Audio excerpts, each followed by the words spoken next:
Sa ibang balita, inirekomenda ng ilang election watch groups ang paggamit ng panibagong teknolohiya ng COMELEC sa pambansang halalan sa susunod na taon na mas mura raw at gawang Pinoy pa.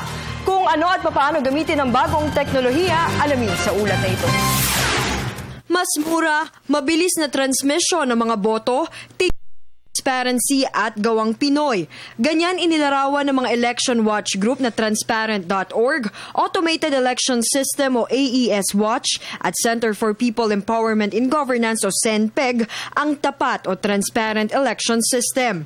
Ito ang pinakabagong fully automated na teknolohiyang inirerekomenda nila sa Commission on Elections na gamitin sa pambansang halalan sa 2016. Gawa ng magamang IT expert na sina Arnold at Angelo Villasanta ang software ng produkto na kanilang libreng ipagagamit sa COMELEC sakaling maaprubahan.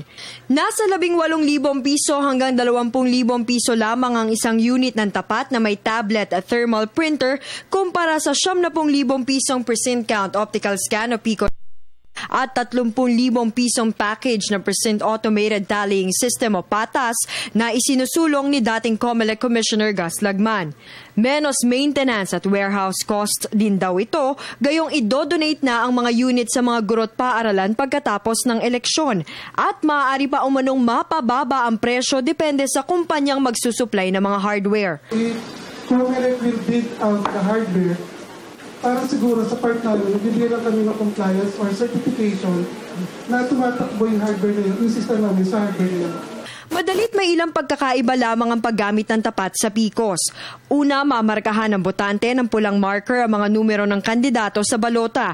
Sa kanya itatapat sa kamera ng tablet para basahin boto.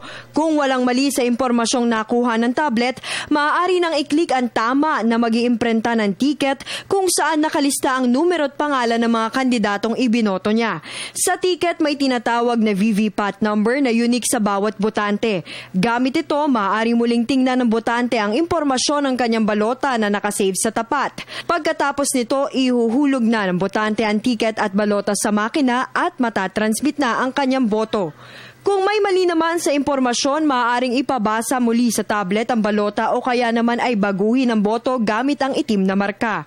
Wala pang formal na pahayag ang COMELEC tungkol dito pero imbitado ang komisyon sa gagawing demo ng teknolohiya sa pamantasan ng lungsod ng Maynila sa Hulyo.